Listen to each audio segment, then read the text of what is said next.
Welcome to the Inspired Living with Autoimmunity podcast, the podcast for high achievers who want to stay sharp, focused, and full of energy despite their diagnosis. With your host, National Board Certified Functional Medicine Health Coach, Julie Michelson, where Julie helps you take your power back from autoimmunity. And now here's your host, Julie Michelson.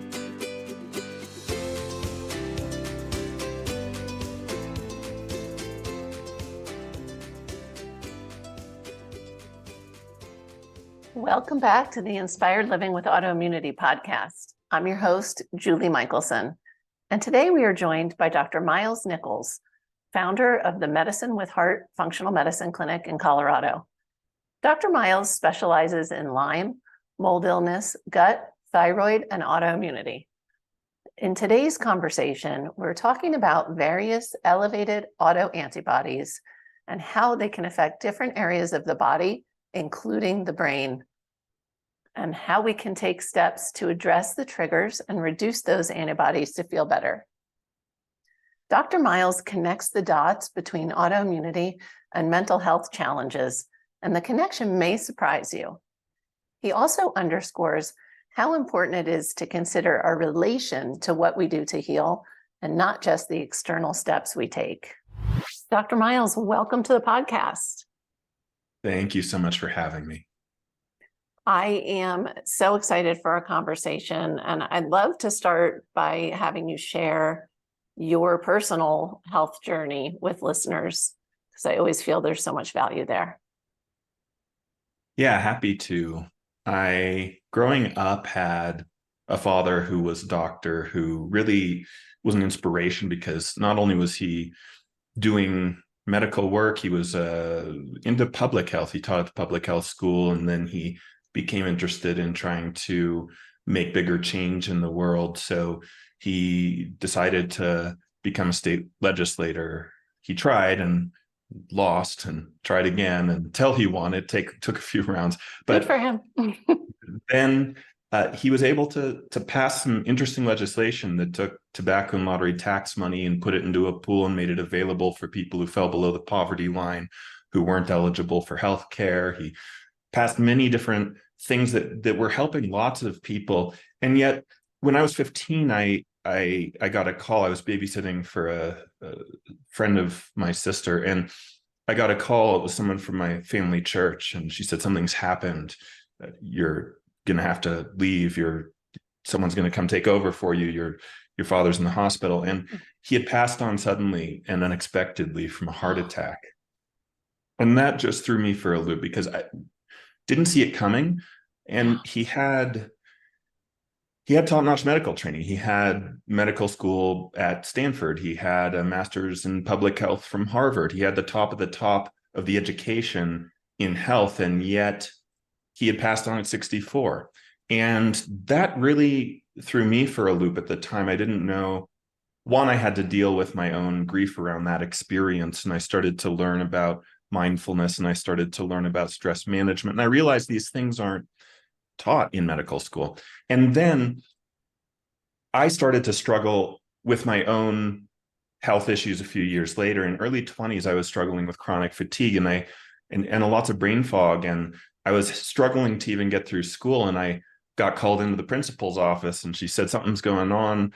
You're academically doing great. I can tell you have the capacity here, but you're not arriving on time, and some things are going on that tell me something medically might be happening. And I said, I think so, but I don't know what. I went to the doctor and they said nothing's going on. But I sleep for 8 hours, 9 hours, 10 hours. I still feel tired, hard to get out of bed, hard to get through the day.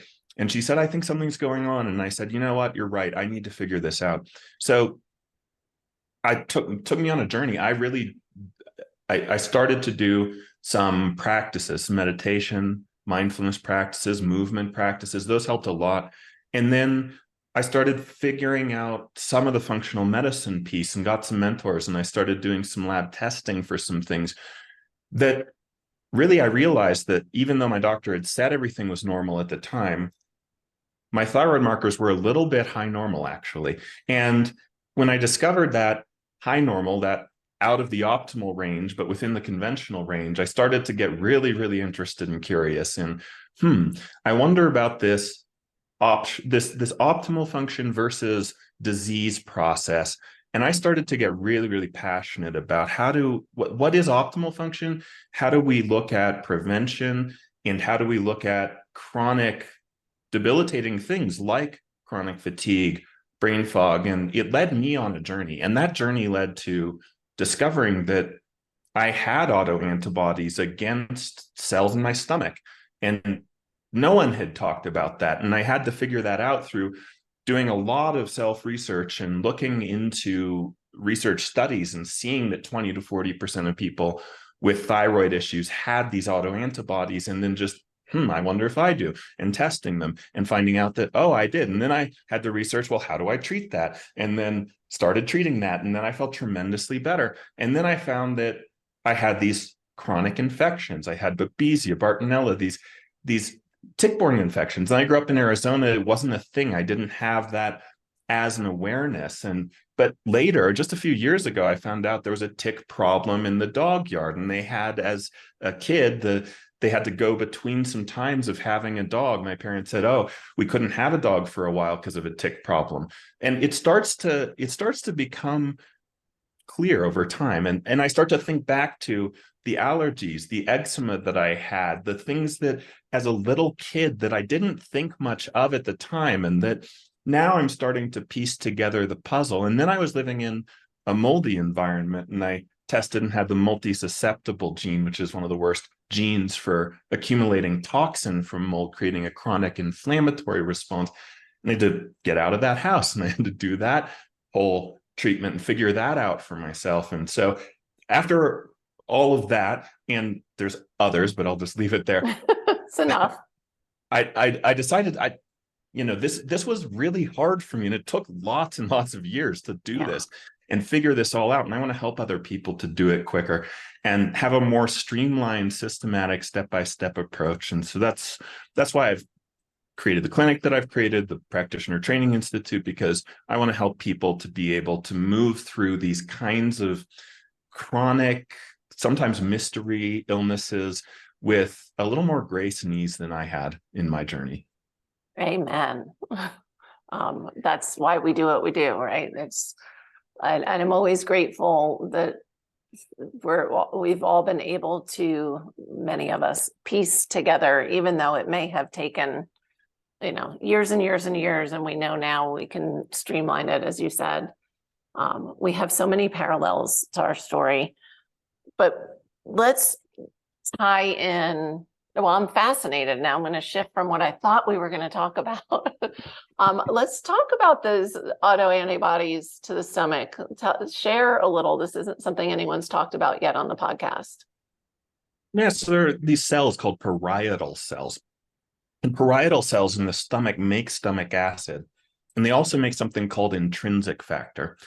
Stomach acid, of course, is helpful for breaking down protein, for metabolizing nutrients, and especially minerals.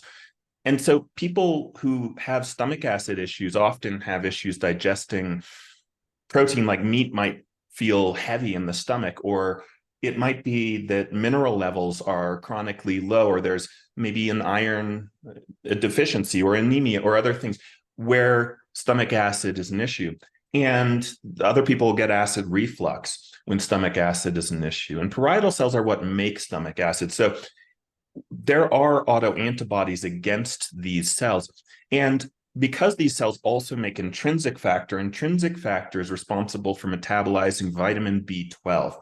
Now, this is really important because vitamin B12 is one of the vitamins that, when deficient, creates issues with things that overlap with thyroid and other things, fatigue, neuropathy, nerve problems, some neurological problems. So to have a B12 deficiency could cause a lot of issues. And this intrinsic factor is how people metabolize B12. And what's really mind-boggling to me is that when parietal cell antibodies are present, often B12 levels will start to become low, but people can supplement with B12. I was supplementing with B vitamins, including B12. My blood levels looked good. But the research on parietal cell antibodies is if they're elevated, if the immune system is attacking these cells, what helps that to go down is injectable B12. And that's odd because taking oral B12 and getting blood B12 levels up, I would think, oh, well, that probably is taking care of that deficiency. Maybe it is, maybe it isn't. But what is clear in research is that what helps those antibodies to go down is injectable B12. And oral does not work. And I've tried oral, I've tried topical, I've tried liposomal, I've tried sublingual, and injectable is the only one I've found to reliably bring in patients down the elevated parietal cell antibodies. And so that's interesting, and I don't completely understand why, but it's there. Works. It's in the research. It works. Right. And what I noticed personally is that injecting B12 had a totally different effect for me than oral B12, sublingual B12, all the other forms of B12 that I had taken. It took a little while for me to experience it, but it made a dramatic difference in my energy. And I thought the energy was related more to the thyroid being subclinically low. And it probably had something to do with that. But 20 to 40% of people who have thyroid issues have parietal cell antibodies. And then parietal cell antibodies are also elevated in a number of other autoimmune conditions. So people who have one or more autoimmune conditions, which hypothyroidism is often an autoimmune condition in and of itself most of the time. People who have one or more are at higher risk for having parietal cell antibody elevation, and yet it's one that doesn't tend to get tested all that often. So I test it frequently in people, and even people who don't have known autoimmunity, sometimes I'll find parietal cell antibodies still, and it explains some, especially when I see there are oral symptoms. So there are a few oral symptoms that are almost guaranteed to have parietal cell antibodies, which is quite strange. This sore tongue, this feeling of a sore tongue, waking up with a really dry mouth, and having a sense of, if people get a lot of oral symptomatology, canker sores, and certain other throat issues, chronic sore throats, and strange feelings in their throat, their tongue, their mouth, that's almost, in research, they see like over 90% with some of those symptoms have parietal cell antibody elevation. So it's very fascinating, and it's a topic that I wish more people understood about. So thank you for asking. Oh my gosh, I see. We can stop now. I'm good. No, I'm kidding. I just love, I so enjoy the conversations that I have, and I know that listeners get so much value. But I get excited when someone goes in it totally. I'm like, oh my gosh. So is this testing that can just be included on a functional medicine panel? How do people go about? Because I'm sure listeners are going to be running out saying, oh my gosh, I've never had that tested. Yeah, parietal cell antibodies can be ordered through LabCorp, through Quest, through the big labs. So easy to find. It can easily be ordered. Amazing. Not very expensive, even if it doesn't go through insurance either. Which is always a blessing when it comes to this kind of testing. Yeah. So that leads me to, I know you have this pretty systematic approach to streamline things for your patients. Are you a tester? Is that something, do you do certain kinds of panels and in the beginning? Yeah, I do. I do quite a lot of testing, because I tend to get the people who have been through a lot of other stuff and they're still struggling. So often the people I get they've done a lot with diet, with lifestyle, and with supplementation, and they've done usually some treatments in the functional world by the time they get to me. So often I'm trying to figure out those weird mystery things that a lot of people haven't tested for. I do a lot of neurological autoantibody testing, so antibody testing against brain and brain tissue. I find that a number of people have immune autoantibodies against things like dopamine receptor 1 or cerebellar tissue or Purkinje cells or these other structures in the brain. And that really, it concerns me about where we're headed as a culture, because the stats on cognitive decline, on Alzheimer's, dementia, and mild cognitive impairment are significant. The stats on mental health issues are significant. And I see an overlap. What was interesting is I was treating a lot of chronic infections, toxin issues, gut dysfunction, methylation issues, mitochondrial issues. And what I discovered is a lot of people were saying, wow, my anxiety went away, my depression got better. And I started to think, I wonder why that's happening. And I started to look into the research about these mental health concerns. And I recognized something that just totally was a surprise to me, which is that there isn't a good link between the neurochemical imbalances that people talk about, like serotonin and depression. When I look at the most recent umbrella review papers on that, the peer-reviewed clinical trials that are looking at a meta-analysis of all the other trials, there's no good evidence that serotonin depletion causes depression. And that's just mind-boggling to me, because that's still the perpetuated norm. That's what people think. Even in the research in the medical communities, a lot of people think that, unless they're really up to date on this. And so that led me to think, okay, well, what is it that's causing these issues? So I've gone deep into encephalopathy and looking at brain changes, structural and functional changes in the brain. Often this happens post-infection. Of course, traumatic emotional experiences can play a role in the development of mental health issues, neurologic issues, of cognitive issues, of brain fog, of headaches, of chronic fatigue, of neuropathy, of chronic pain, and also an autoantibody attack against brain tissue post-infection, post-toxin exposure. So I started to piece together, infections, actually, there's a huge body of literature, a huge amount of research suggesting post-infectious encephalopathy. And this became abundantly clear with COVID. It became abundantly clear with Lyme, because I treat a lot of Lyme and co-infections, that post this infection, often in doing case history, people say, oh, well, I was doing pretty well with stress. I was feeling pretty energetic, pretty good in myself until this time. And then what happened in that time? And when we dig into it, it's either some kind of an infection, some kind of a toxin exposure, could be a big emotional stress. And often with that infection, with that toxin exposure, sometimes what happens is it initiates an autoantibody attack against the brain tissue. And this is well documented in research.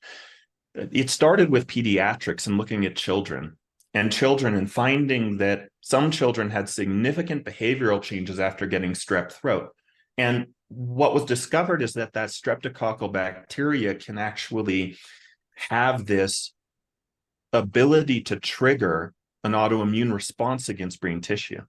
And that autoimmune response against brain tissue could change behavior and mood, and children could start to get really angry, really upset, really having behavioral problems, getting psychiatric diagnoses.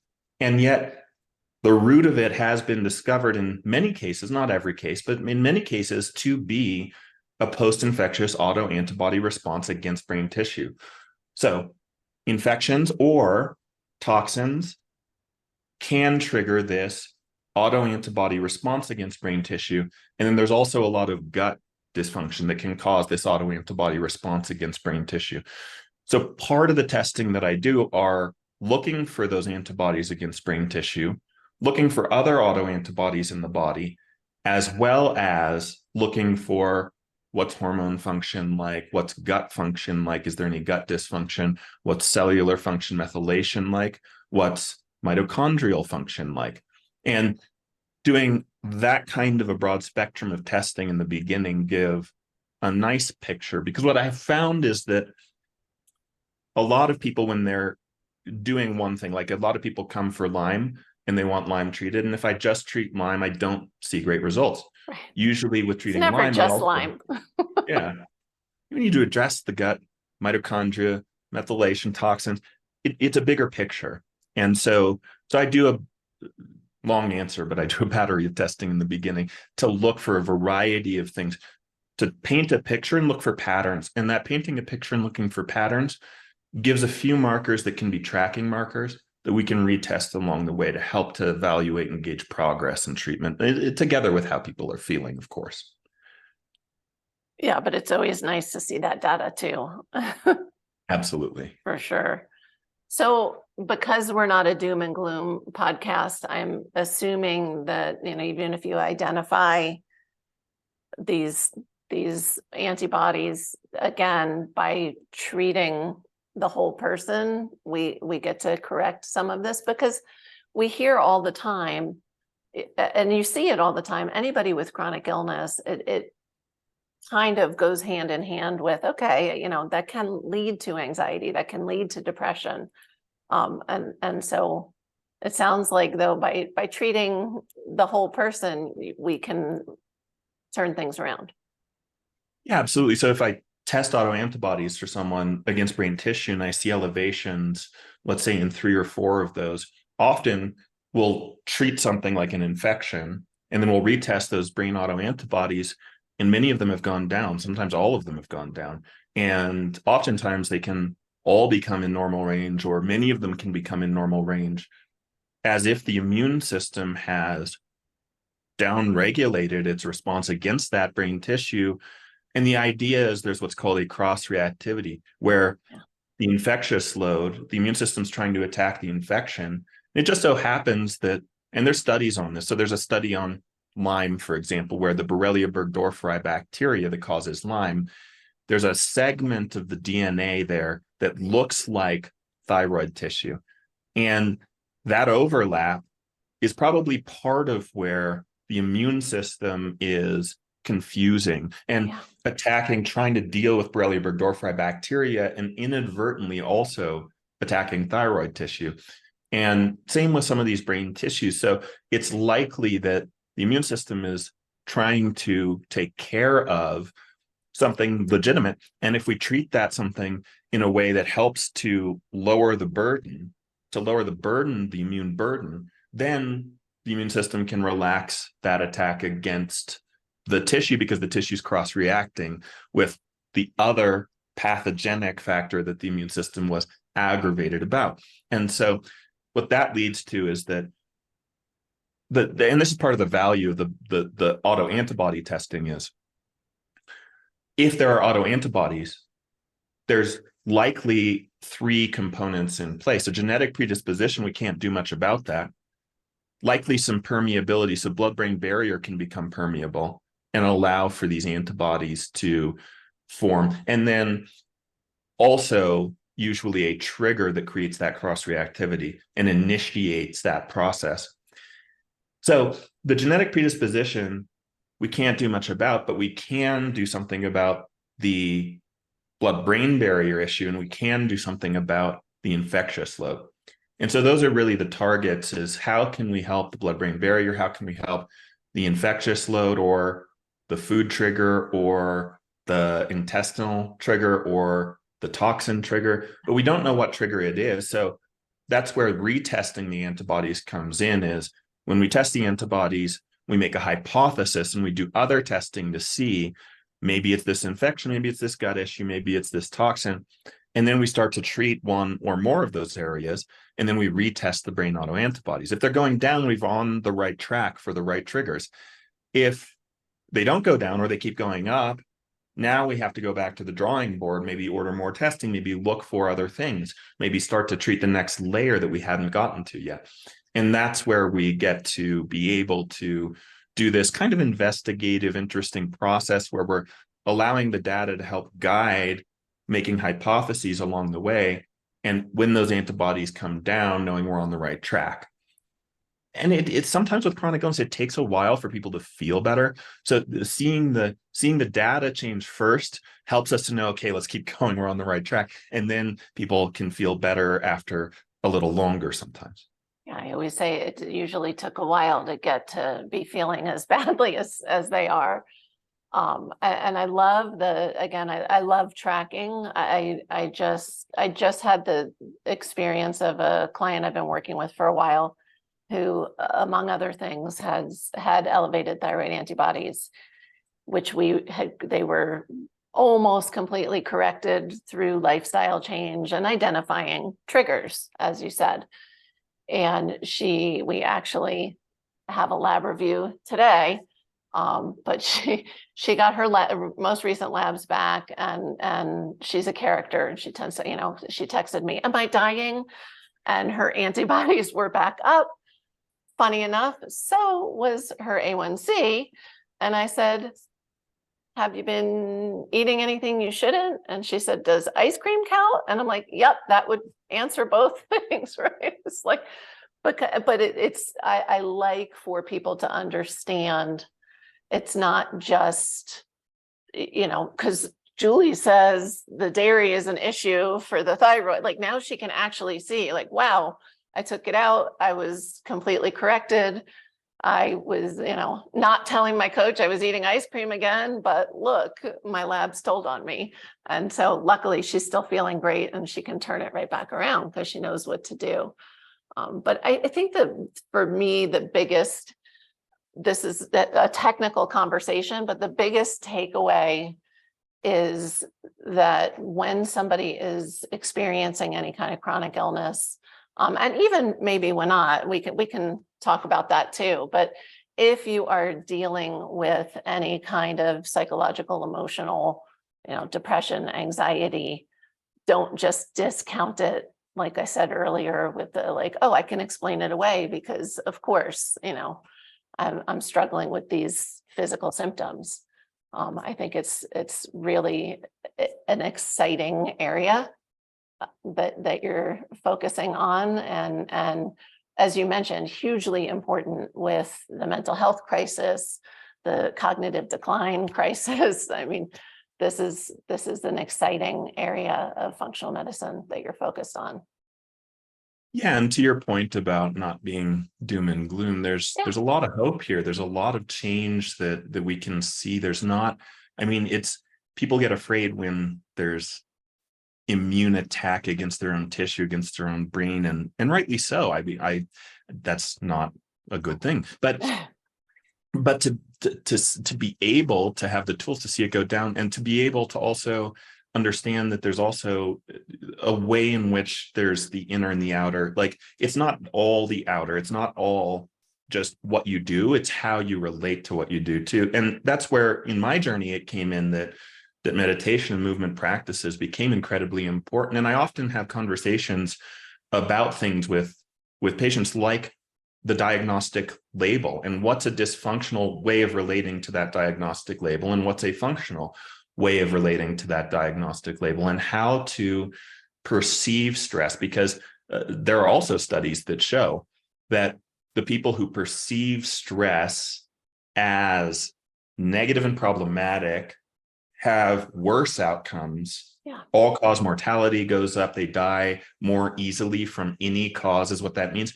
And then the people who have the same kinds of levels of stress but perceive that it's not negative. And there are studies where they take the same stressor for two groups and they tell the groups different things. So one group, the researchers say, "Oh, you're going to get up on stage, you're going to do this thing. It's kind of stressful, but that stress, actually what it is it's giving your body the energy that it needs to perform, to do well, and it's really a good thing." And then the researchers tell the other part of the group that it's negative stress is bad, and so try not to be stressed, but when you do the thing. And what they found is that, interestingly, both had heart rate increase, both had blood flow increase, but the ones who perceived that stress as negative, the vessels contracted and their blood pressure went up. The ones who perceived that stress as beneficial, their vessels dilated. The same increase in blood flow didn't increase their blood pressure because the vessels got bigger to handle that blood flow. In other words, the way that we perceive stress actually impacts the physiology. And so sometimes I really feel like one great access point that a lot of people have missed, especially people who have been doing a lot with diet, a lot with exercise, a lot with lifestyle already, sometimes looking at how does the inner relate to that experience, that moment-to-moment physiological experience, and the emotional experience. How do you relate to the emotion? If you're anxious, how do you relate to anxiety? That's a really interesting place to explore with people. And there are many practices of brain retraining practices, limbic system practices, practices to help the vagus nerve function. And that all helps the other treatments tremendously. It helps the outer treatments tremendously. So it's another side of the treatment process that I think is really important and underappreciated. Applying certain breath practices, meditation practices, movement that are mindful, focused movement practices that are joyful, that bring about a sense of inner passion and joy and just pure love for this moment in time, no matter what's happening external. If we can get this irrespective of the external feeling of peacefulness and contentment and wholeness inside, it goes a long way towards the outer treatments and how those outer treatments interface. So I like to tell people there's how the outer interfaces with your health condition, and there's how the inner interfaces with your health condition. And both are incredibly important, and please do address both. And that's really something that can take treatment to the next level for a lot of people. Absolutely. So important. We one isn't going to get you to your goal at all, which leads me to my question I love to ask everybody, and you have so many answers to pull from. What is one step that listeners can take today to start to improve their health?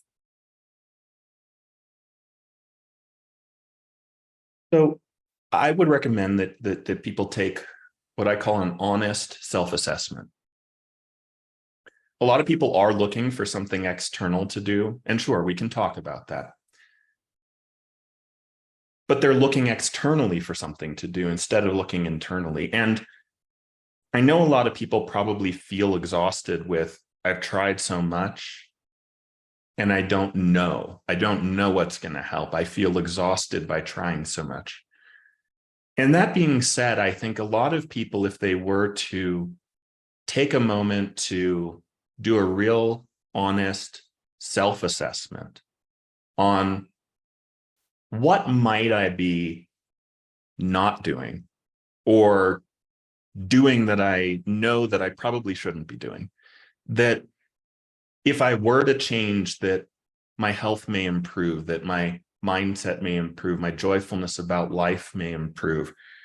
And most people, I think, have something there that they're putting off. It's true for me. It's true for, I think, most people that I know there's a thing or two that I could do or not do. Me too. That could improve things. And sometimes I think people lose sight of that when they're looking and seeking external treatment. So one thing that I recommend that people do, take an honest stock and honest self-assessment on where are you right now? Where do you want to be? And what do you perceive as a possible obstacle to getting there? And then a part two of this is, don't just look from where you are to where you want to be, because what that does is you're at the bottom of the hill looking up, and it's daunting sometimes.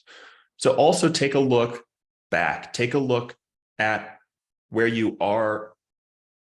Be grateful for where you are in the sense that you could be worse. There's a worse for everyone, right? So look at, and that's the structure of gratitude. Gratitude, what it's saying, I'm so grateful that I have shelter. What it's saying is that there are people in this world who don't have shelter, or I could be homeless and not have shelter. And that's a weird thing to think about that helps people, but research is clear. It makes people happier. It makes people more grateful. It helps bring about improvements in mood, nervous system function. It does a lot of good for people. So to not only look from where you are to where you want to be and what obstacles are along the way, but also to look from where you are at how grateful you are. When I was chronically fatigued, to say, I am so grateful that I'm not bedridden in a hospital. At least I'm getting out of bed. And that is something. I'm getting out of bed in the morning, and yes, I have these struggles. Even though I have these struggles, even though I'm struggling to get through school, I'm so grateful that I have the capacity to even try, to even get there, to even show up is something. And to feel good about something that you have and where you are. So to make it a spectrum of, yes, here's where I want to be, and here's where I'm so glad that I'm not. I'm Right, somewhere in the right. middle. And to feel that sense of being in the middle, not at the bottom looking up, because that's the dysfunctional pattern that so many of us get stuck in, is like, I'm thinking about where I am compared to where I want to be. And to also bring into the picture where I'm glad that I'm not. Yeah. And both are really important to hold. Such amazing, amazing advice. I hope everybody that hears this pick, not only does the exercise, but write it down. We need those reminders for sure. For people that listen on the go, where's the best place to find you?